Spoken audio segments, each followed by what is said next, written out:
Planet. I love the planet എന്ന പേരിൽ Poothankara GPM UP സ്കൂളിൽ നടത്തിയ പരിപാടി കുട്ടികളിൽ പ്രകൃതി സ്നേഹം വളർത്തുക എന്ന ഉദ്ദേശത്തോടുകൂടിയുള്ളതായിരുന്നു.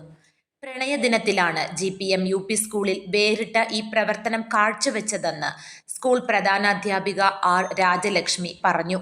ഭൂമിയിൽ ജീവൻ നിലനിർത്താൻ സഹായിക്കുന്ന അടിസ്ഥാന ഘടകങ്ങളായ വായു, മണ്ണ്, ജലം എന്നിവയെ സംരക്ഷിക്കേണ്ടത് നമ്മുടെ ഓരോരുത്തരുടെയും കടമയാണ് എന്ന മനോഭാവം കുട്ടികളിൽ വളർത്തിയെടുക്കുക എന്ന ലക്ഷ്യത്തോടെയാണ് പരിപാടി സംഘടിപ്പിച്ചത്.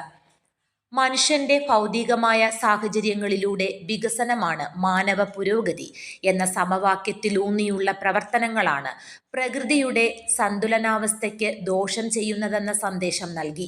മഞ്ഞും മഴയും കാറ്റും വഴിമാറിപ്പോകുന്ന ഈ കാലഘട്ടത്തിൽ പഴയ ആ കാർഷിക സംസ്കൃതിയും കാർഷിക സംസ്കാരവും തിരിച്ചു കൊണ്ടുവരേണ്ടത് നമ്മുടെ ഓരോരുത്തരുടെയും ഉത്തരവാദിത്വമാണെന്ന് പ്രധാനാധ്യാപിക R രാജലക്ഷ്മി പറഞ്ഞു. ഈ പരിപാടിയോടനുബന്ധിച്ച് സ്കൂൾ പരിസരത്തും തണ്ണീർത്തടങ്ങളിലും കാണപ്പെട്ട പ്ലാസ്റ്റിക് വസ്തുക്കൾ പഞ്ചായത്തിലെ ഹരിതകർമ്മസേനയ്ക്ക് കൈമാറാൻ അധ്യാപകരും കുട്ടികളും ചേർന്ന് ശേഖരിച്ചു വയ്ക്കുകയും ചെയ്തു.